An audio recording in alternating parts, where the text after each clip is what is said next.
special dinner I have planned, special dessert, and I took Heavenly Fans recipe and I took a few liberties with it. Hopefully she won't mind. I added a little bit of coconut flour to my almond flour for this low carb dessert because I just find that the blend, I like it better. So I'm going to mix that really good. I've got and I'm only making like half the recipe because I don't need a whole batch of cookies. So I got baking powder and xanthan gum. And again, you guys know you always have to get your xanthan gum mixed in there really, really good, right? So before you add anything else, don't add anything wet until you've got that xanthan gum well distributed. Just trust me on this. And make sure you break up all your clumps of baking powder. She said use any kind of sweetener. I've got allulose, and I also have some of the brown Monkfruit because it gives it a little bit of a caramelizing type edge to it, which everybody likes on a cookie, right? Okay. Almost done. Okay. She called for flax egg. I'm using just egg. Everybody knows I love just egg.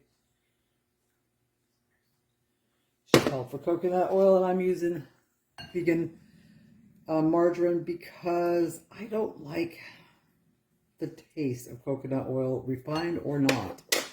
So, just going to use my butter.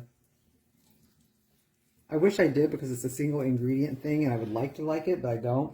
Now, because this has coconut flour, it is going to be a little bit drier. So I was going to use half of what she called for her liquid, but I've got a little bit more than half. I'm going to kind of mix it up and see how I like it. I'm going to let it actually sit for a minute too because I want to give that coconut flour time to really swell up and soak up liquid to see if I need any more.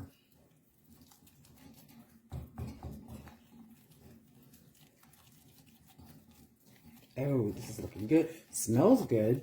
Smells really good. Smells like cookies. I'm trying to get that butter mixed in there really good.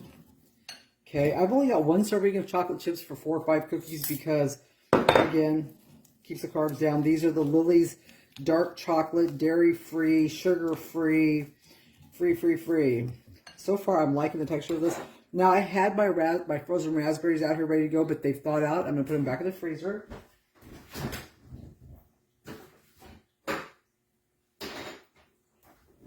The reason you have to have them frozen is so that they don't bleed all over your dough. And I'm going to let this dough sit for about, I don't know, maybe 10 minutes just to see if it thickens up or anything and see if I need any more moisture in it. I'll be back.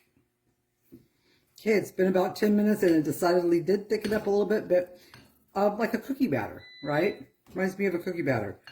I had to put a little tiny bit of stevia in this, just pure stevia, just a tap, because it was not that sweet, guys. Okay, so now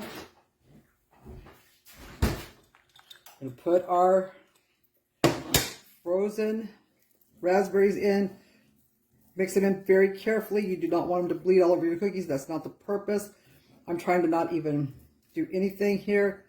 And I'm going to shove this into the freezer so it can get nice and cold.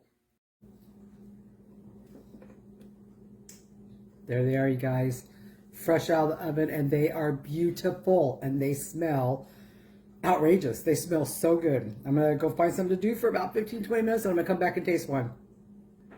All right, you guys, they've cooled off, and I'm going to use this little teeny weeny one right here as my tester, because this is going to be our dessert for Man-Made special dinner tonight, but I'm very excited.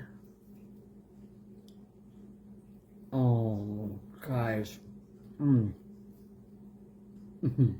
guys are going to love these.